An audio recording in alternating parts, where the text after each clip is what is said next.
What a week it's been. So much to talk about, and so many things we can't talk about. Ladies and gentlemen, this is the villain Marty Skell, and you are listening to Behind... No, sorry, what was it? Oh. Me and my friend Mark, we're going to stop watching. I'm Mark. And I'm Harris. And we'd like to welcome you to Behind the Gorilla, a podcast where we delve into the wild, wacky, and crazy side of professional wrestling.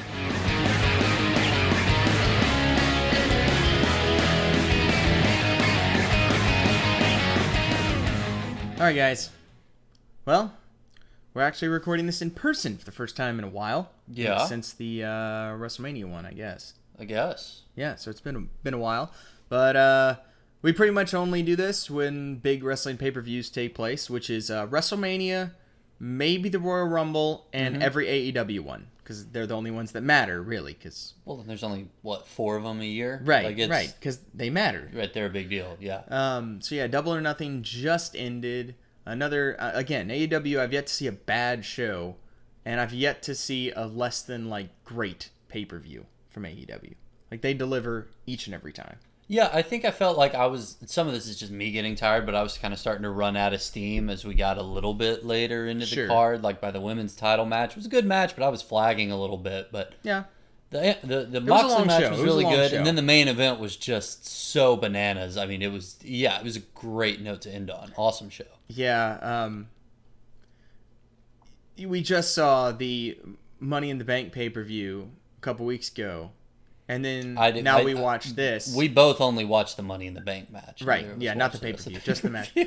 And then you watch this Stadium Stampede match, and you're like, yeah, AEW knows how to do it. WWE does not. That's the simple. I still like the Money in the Bank match. I think the difference is, I agree. I think this match is better. I think the main difference is this match had more time and just leaned fully into the gimmick, which is, hey, we're in a football stadium, we're going to do all the football stadium things. Yep.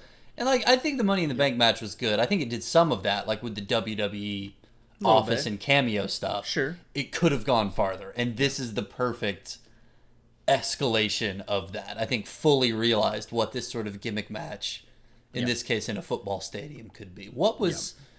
Oh, man, do you want to go through that whole thing, or do you want to just talk about our favorite parts? Remember that bit when sort of thing? We can just briefly mention a few things. We don't have to talk a bunch about a lot of stuff, because some of the stuff is just fine. Like the women's title match was fine. Oh, yeah. It's nice to see Mikuru Shida win, because she's, clearly the best women's wrestler in the company. I don't think anybody that's fun to see, but we didn't see it coming. No, but I don't think anybody did. We literally said, this is a good match, but we can't get that invested in it. We were on our phones a lot because we all know Nyla Rose is going to win. Right. Yeah. And then, literally 2 minutes later, I think she hit the pin. Yeah, it was pretty close. One. We were like, well, okay. All right, fair enough. Yeah, look, fair play. It was a good match. It was fine. Yeah, it was just, there was a lot going on. Yeah, and then the other women's match, Statlander Penelope Ford, it was fine. It was fine. Again, last minute replacement stuff. Right. What are you going to do? Dusty Rhodes, Shawn Spears was a little weird. I didn't really expect Shawn Spears to become comedic character, but they they definitely leaned into that with this one. It was interesting. It was interesting. I think that's the best way to put it. It was interesting. Yeah, I got no problem with it. It was it was exactly what you needed at that point in the card, because it was just a goofy break. Yeah, essentially. It was fun. Yeah. Ladder match was good. The ladder match was. Ladder match was fun. It was long. Nobody else got hurt. Well, that's true. Yeah, we had a bunch of people get hurt on Dynamite doing stuff. But, it was 40 minutes long. It was a long match. Yeah. But I like it. It was a combination Money in the Bank, Royal Rumble match. Yeah, and Mark pointed out... I liked it. Mark pointed out that, unlike the Royal Rumble, they have a clock right behind the hard cam the entire time. 2 minutes. So every person is coming in at 2 minutes. You know exactly how many seconds are left. Which I was saying, I think that's a big FU to WWE and the way they do the Royal Rumble, where it's 90 seconds, and I'm doing air quotes, because you have a guy come out 30 seconds later, 5 minutes later. It seems like, who knows? There's a range of time. Does not have to be 90 seconds. And so I like that they had it. It was a hard thing, 2 minutes, boom, here it is. You can see it. It's in the biggest possible font we can get up on the screen. And I enjoyed that, though. Again, because it makes it feel more real. Yeah. It makes it feel real. It's like, oh, you know what? They're going to come out at this time because that's the way it's set up. And we saw some crazy spots. Darby Allin, of course, tried to kill... who did he try and kill? I don't with remember the skateboard? who it was, I forgot who it was, too.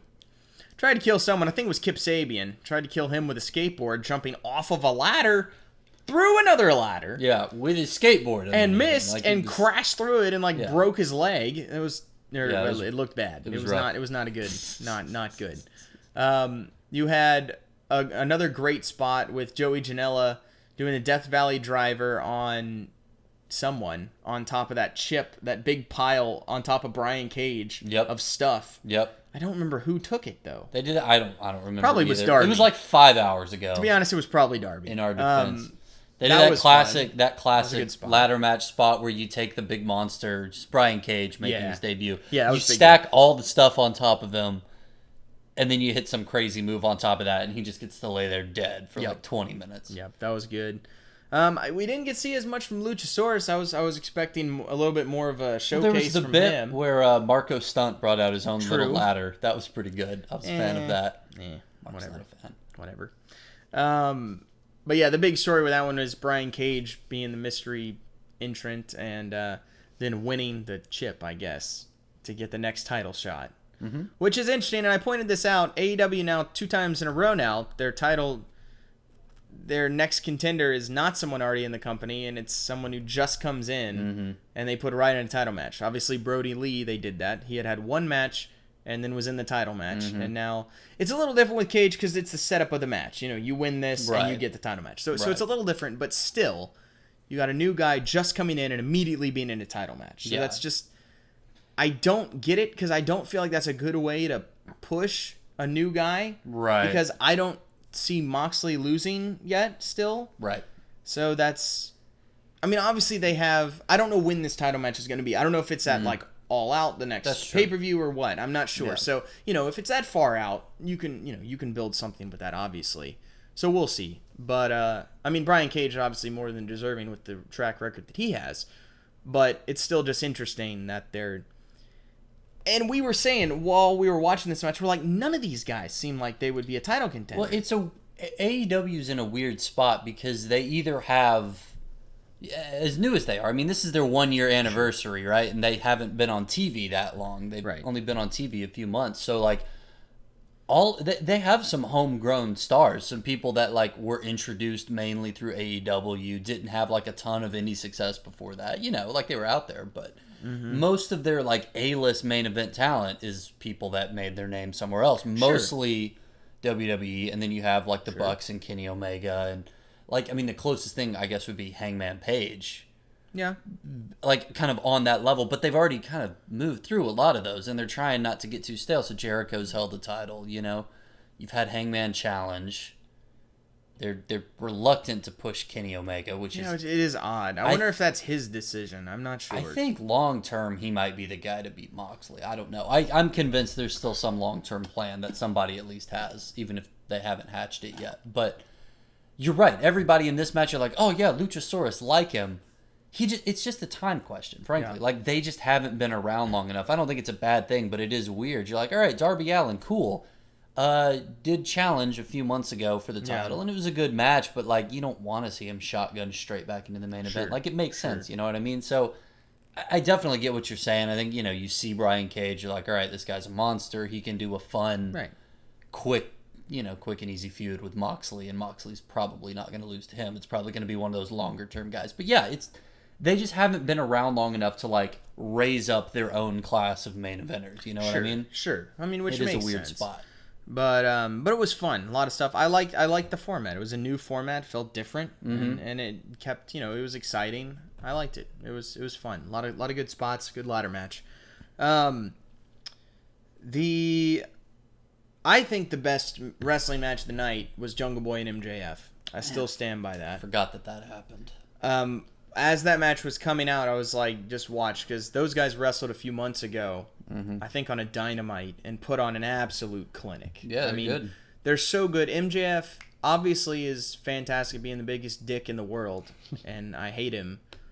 but he's so good in the ring, but he never does it because he's a heel and he's just going to cheat and win. I mean, he's very committed to that, and it's very impressive that he is able to not wrestle the way he can, which we've talked about before. That's a skill that not enough wrestlers know that will follow nowadays. It's all about getting their stuff over and showing how good they are and stuff like that, and that's not MJF at all. But when he's in there with someone like Jungle Boy, who just matches up with his style perfectly, because MJF isn't the biggest guy, and it works better for a heel when you're bigger than the babyface, because it's just a natural, you know, there's more sympathy for the smaller guy. And so Jungle Boy's smaller, so they can do more of a traditional technical wrestling match and have it work. A heel babyface type thing, and they did. A very straightforward, sell the arm, and just a really, really solid wrestling match that both of them put on. Very entertaining, and it was great. Yeah. MJF gets the kind of sneaky pin win at the end. Like, it was perfect. It was perfect. Yeah, it was very well done. Absolutely fantastic. To be honest, I'll be surprised if MJF isn't holding the title within a year. Or at least 2. Yeah, I think more than the other new guys. Like, I think he could be champion now, and it would work. I think, and he's probably. I think I just said that about AEW not having that many guys of their own. Sure. That they put on that level. I think he's got to be the closest one. I think so. I think he could be the next guy potentially, unless they do something like turn Adam Page heel or something like that. Like, I think that's terrible. I agree. I think someone like him is a perfect champion. Again, I go back to the person I hate more than anyone else, Edge. Edge couldn't wrestle for crap and looks like an idiot and was terrible. But they did that with him, where he's the annoying kind of heel champion, and those are the ones that stay champion for longest, because it's easy to keep the title on them because they can just cheat and win, and you're not making anyone else look bad. And the heel being the champion is just the way to go anyway. I don't care what Vince McMahon says. The heel being the champion is the way to go. That's the thing. That's why Ric Flair was champion for the entire 80s. Right. Because he's, he could do it. I mean, he was the perfect blend of everything, where he could cheat to win, he could actually win, and he could just hold on to the title for years and years and years. And he could also, I mean, this is something MJF can do. And had the personality as well. Well, I was going to say, he's not afraid to make himself look like a clown 6 days out of the week. But on the 7th day, when he has to defend the title, he will defend the title by the skin of his teeth. You can pull his pants down every other day of the week, and he's going to look like an absolute idiot. But when it matters, he is going to pull out all the stops, and he is going to bite your finger and poke you in the eye and hold onto your tights and put his feet on the ropes to hold on to the belt. And that's, there's a lot of that in MJF. I think you're definitely right about that. Yeah, so a lot of people talk about Darby and stuff like that, and I definitely think Darby could be there at some point. He doesn't kill himself before. For sure, if he doesn't die beforehand. Those moves are rough, man. But as I was saying, I think Darby gets the biggest pop, at least entrance pop, out of anyone in AEW at the moment, other than maybe Cody. And but I don't think he's quite there yet. But I do think MJF is if he's not there yet, he's pretty close. And also, they've been building him that way. He's only lost one match, and it was a tag team match he didn't get pinned in. Yeah. So he hasn't even lost. So that's another thing where it's like, okay, viable opponent. So we'll see. But that was a great match. As far as just pure wrestling goes, I think that was the best match. The TNT Championship match was fun. Cody versus Lance Archer. I think that delivered on expectations. Both those guys really put on a show.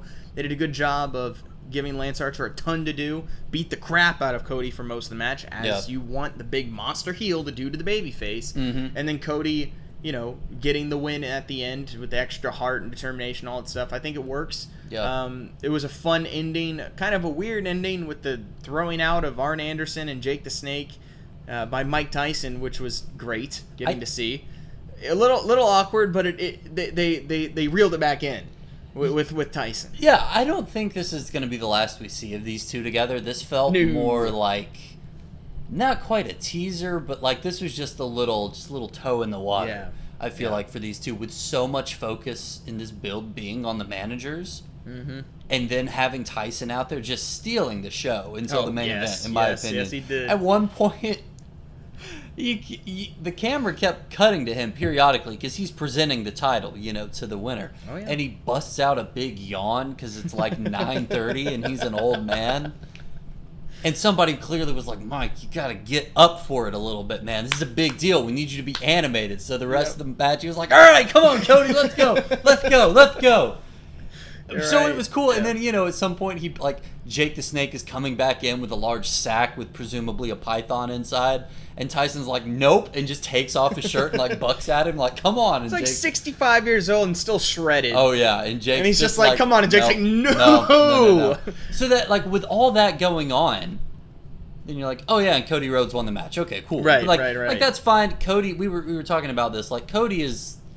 Every title match he's in, there's this weird calculus the fans make of okay, is he going to put himself over? Yeah, or is he going to not do that on principle? We have too many moron whiner babies on Twitter who are like, duh, Cody's winning. That's the wrong move. Classic Cody Lance Rhodes Archer needed to win over. more than Cody. It's like, oh, now he booked himself into a corner because he didn't do the time. No, I do agree with that. I think that was a mistake. It's hard. But it's just No, this was 100% the right move. It was a great moment having him win his first title in AEW. It's the perfect thing because he's the face of the company. He gets to do that as the inaugural champion. He deserves to be champion because he's the biggest, most over babyface in all of professional wrestling right now. And it makes the title immediately super valuable. Yeah. Immediately. It is a weird spot for Lance Archer, for sure. Yes, but we get that's that can't the weirder be helped. part. This is what we were saying. That's the weirder part. But again, you have Lance Archer beat him in a month or whatever. Right. And, it's I feel like that's an easy workaround. Right. It wasn't that this was a dirty match, but there was so much other stuff happening on the fringes of it that it doesn't feel like Lance Archer looks that much worse for wear. But this agree. is what we were saying. I agree. Purely objectively, the story that makes sense is, okay, we have an established good guy and this white hot bad guy who just came in. So you want to make the white hot bad guy look strong, which there's another title match on the night that kind of had the same issue. Yep.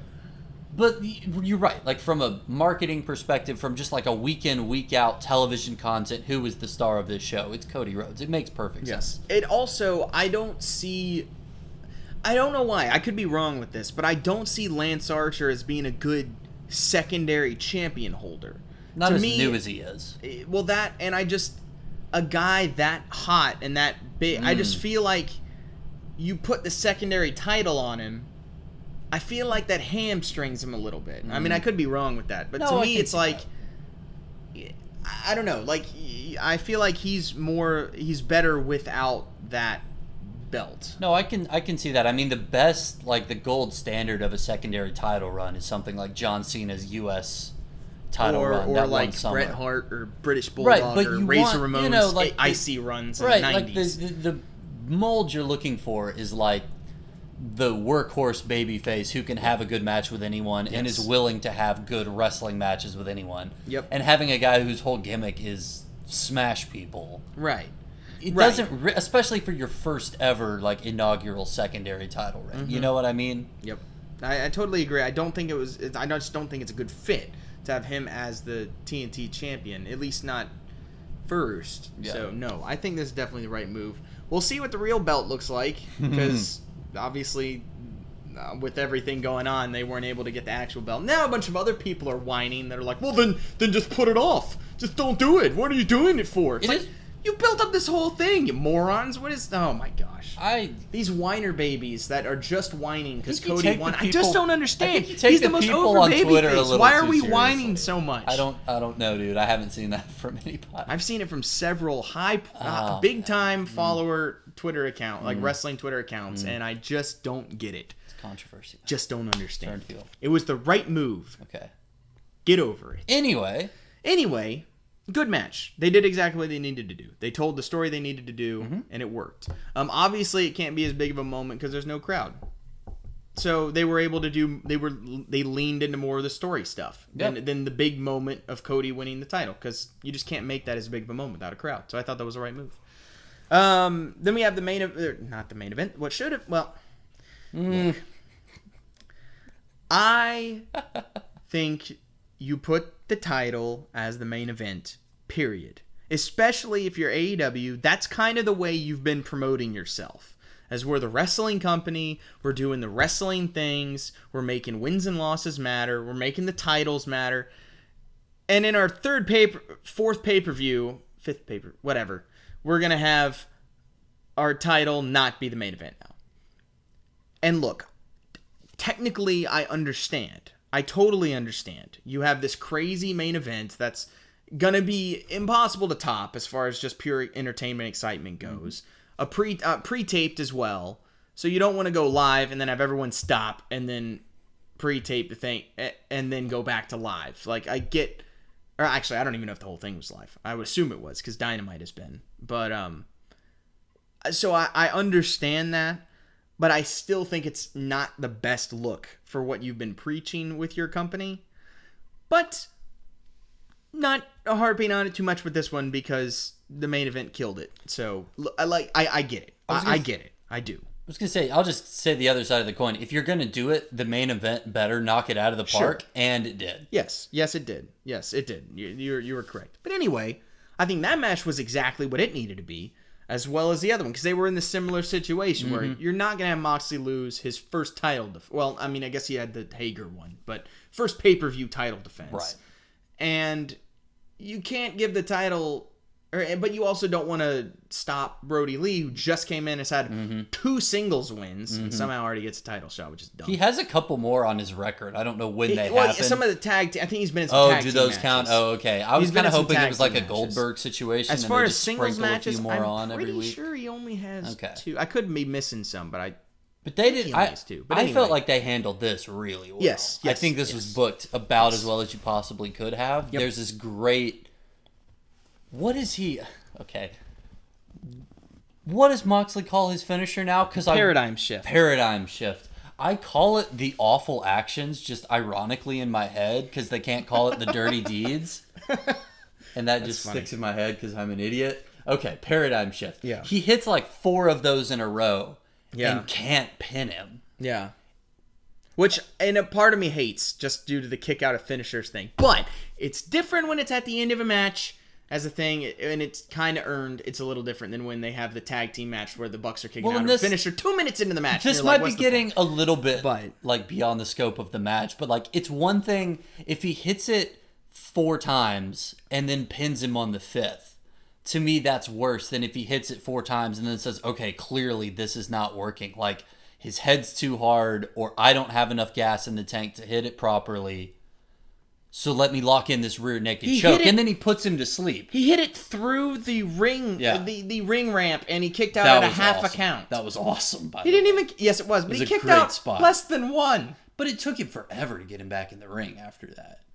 But he went through the ramp, Harris. I was kind of hoping after he hit that they would just double count out and Moxley retains, that would have been Brody still hasn't lost. In my opinion, I think especially the way AEW's set up, where they try to make it more sports centered and they don't have major pay-per-views that often, and this isn't the main event of the show, I think that's the perfect place to do that. Yeah, no, that's not a bad move. Because you don't have to worry about pissing the crowd off and sending everybody home unhappy when you have this big match afterwards. Right. That would have been a good spot to put in like a holding pattern and just let this keep cooking for a while, let Brody Lee keep his momentum. But the way they did it with the actual finish where he can't pin him, so he has to improvise, choke him out, essentially, and he just chokes him out. He puts him to sleep. That was great. Brody Lee isn't pinned.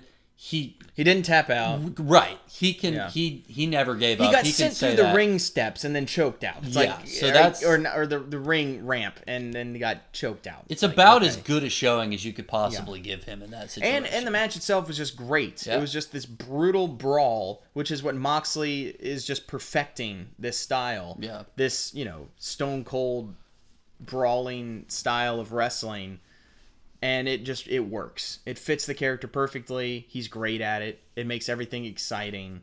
It gets everyone over. It makes the other guy look good. It's great. Yep. It's really good. Yep. Really, really good. And then we had the big flop of the night, which is this weird, stupid Stampede garbage thing where who knows, what is this, a clown show? Good gosh, this was the most embarrassing thing I've seen in the history of wrestling. We're having ice things and magic pools, killing the business. What was it you said? Like, anybody who's a fan of Jim Cornette, just go ahead and say your goodbyes now. Someone tweeted that and tweeted something along the lines of, If you're a fan of Jim Cornette, say your goodbyes now because he ain't lasting after he watches this. Something like that. You know his mouth is just watering, though, because everyone on the planet's going to be like, how mad's Jim Cornette going to be? And he's like, all right, let's go. Yep. He's all gonna those stay up all rage night writing listens. stuff down. Yeah, exactly. Okay, so I think one of my favorite things about this match, and like any good wrestling match, but especially a gimmick match like this, is you see something and you go, oh man, they better do something with that. Yep. And then they do. And it's either immediately or it's like 4 minutes later when you're like, are they going to do it? Are they going to do it? Are they going to do it? Yes! Yep. Yes! Like that moment of realizing, okay, there's a clear gimmick here. Mm-hmm. They're going to do it. And then they do. Okay. Some of my favorites, if we're just going to like bullet point, let's just talk about the things that happened in this match. Number one, there's a moment where Santana and Ortiz are drowning Matt Hardy in the pool. This is probably my favorite. Well, I don't know. There's a lot of favorite parts. This is one of my 2 favorite parts. We talked about this last week, how fun it is when wrestlers are mic'd up and not scripted and just going, because they're all so funny and charismatic to begin with that's when they're just let loose, like some of the most entertaining stuff happens. And they are holding Matt Hardy's head down in the pool. Like he's drowning. He's struggling. They're killing a man. He's flailing. And they look at the ref and they say, ask him, ref. Ask him, ref. Yep. And then and then he stops. And then he resurfaces as like other versions of Matt Hardy. And it was great. But just that one line. He comes back as the original Hardy Boys Matt Hardy. Oh, man. And then they stick his head back in. And there's a camera in the water. And he's looking at the camera and smiling and doing his hand gestures. Yeah. And then he changes the gestures. And then he comes back and he's Matt Hardy version 1. And there's Matt Facts that pop up on the screen. That was awesome. Which was amazing. And then Santana and Ortiz see them. Oh, like seeing the Matt Facts on the screen. They're like, wait a second, what is that? Oh, man. And then he goes back down. Does it again. Looks at the camera again. Smiles. Comes back. No. Then he just lays there. Mm-hmm. And they leave. And they're like, well, we killed him. They drowned a man. Yep. But then, of course, since it's the pit of reincarnation, the pool of reincarnation, up comes Broken Matt again, and then just starts to lay waste to both of them. Yep. But it was also funny because there was a moment I missed initially because Santana gets in the pool after they throw Matt Hardy in there, and Ortiz doesn't want to get in, and he says something like, "I can't swim," and Santana is like, oh, get it. And he calls him a name in Spanish. And he's just like, oh, get in. You don't want them to think you're like you're chicken or whatever. And so he slowly climbs into the thing. Little moments like that are just great and stuff like this. The best foreshadowing, in my opinion, is at the very beginning of the match. Like the ring is set up. There's a ring. It's barely used, but there is a ring set up at midfield of the football stadium. There's Jaguars cheerleaders there. There's fireworks going off. Entrances was awesome. The mist machines are running, and the mascot's there. Mm-hmm. Jackson DeVille, the Jacksonville Jaguar mascot.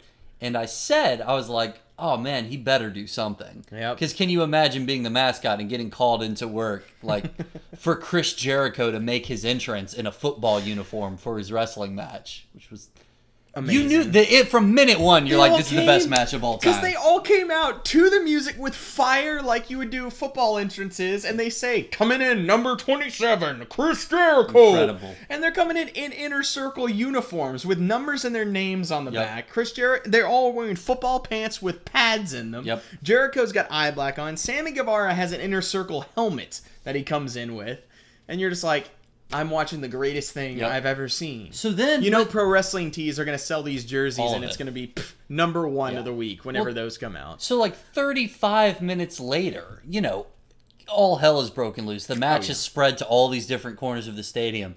Jericho is beating up on one of the Young Bucks. Who's to say which one? And there's inflatable Jaguar heads on the sideline for whatever reason, so he's kind of running with him, throws him headfirst into the mouth of this inflatable Jaguar. That was great. And then he turns around, and it's Jackson DeVille. There he is. Standing there kind of doing that mascot thing where he like ba-boom, ba-boom, like ba-boomps his belly at him. It's clearly like a challenge, like a mating ritual / get ready to fight gesture in the mascot animal kingdom. And Jericho just rolls his eyes and just clobbers him with the Judas effect. Just knocks him out cold. He's dead. and then proceeds with the fight. In the meantime, the other young buck has Sammy Guevara and is giving him the suplex, like the interconnected suplexes. Matt is doing his Northern Light suplexes. And he starts from the goal line. He starts to hit him, and then we cut back to Jericho and for a few minutes. and then we cut back, and he's like at the 50-yard line. And then you realize you're like, he's gonna keep going. He's gonna go 50 yards. He's gonna go 100 yards, isn't he? And then the commentators figure it out, and they're like, 100 yards. 100 yards. So for the next 5 minutes, yeah, it takes a keep while. Cutting back, to him doing these suplexes over and over, and he gets to the 25, and then cuts back, and he's at the 10, and then it cuts back, and he crosses the goal line. Does a touchdown dance and gets flagged. Dancing, and then gets flagged because the referees have flags. Oh man. Also, before that, we had a moment where Jericho's trying to pin Matt Jackson. Aubrey Edwards is over there. Nick Jackson, kicks out at 2.5, and Jericho's immediately like, no, that was 3. Which, by the way, hang on. At this point, every heel on the planet does this, right? Right, it's very typical. Oh, that was a 3-count ref. What are you doing? And he's like, I challenge that, and pulls out a red flag and throws it down. It's like, I'm challenging the play. And then Aubrey is like, all right, we're going to the booth. And she goes into the tent. Jericho follows and just keeps berating her in this tent as she's watching the replay and comes down and is like, I kicked out the call on the field stance. The match will continue. And he just turns and goes, you're a shitty ref. And then goes back to the match.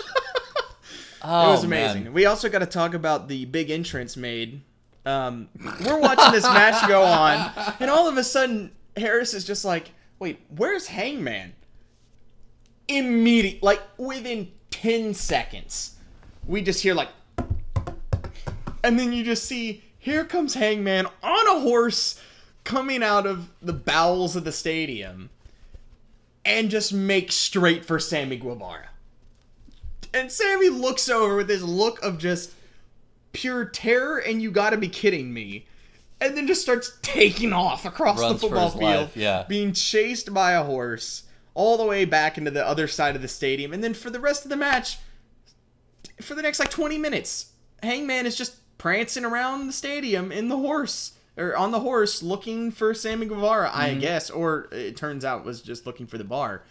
And, then we have him go in there and just go straight to the bar. So later, we have Hager walking around.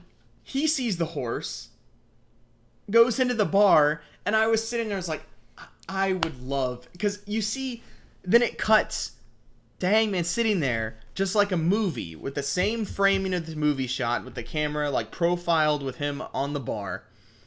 And I'm just like... How amazing would it be if they just shot this like a movie and they just have Hager come in and they just both start drinking at the bar? And that's exactly what happens. Hager comes in and Hangman is just like, you gonna fight? You want a drink? And just pours him a drink and gives him. They both just sit there and are drinking whiskey. And then they just start fighting. And it's amazing. It is amazing. And then Hangman, Hager, who was it that... It was it was Hager. Hager then picks up Hangman. One, he's throwing him on everything. The unforgiving pool table and everything. It's pretty brutal. Yeah. Hits him with a pool cue. It's rough. And then he puts him on the bar and slides him across like he's in a 1950s Western. Yeah. It is amazing.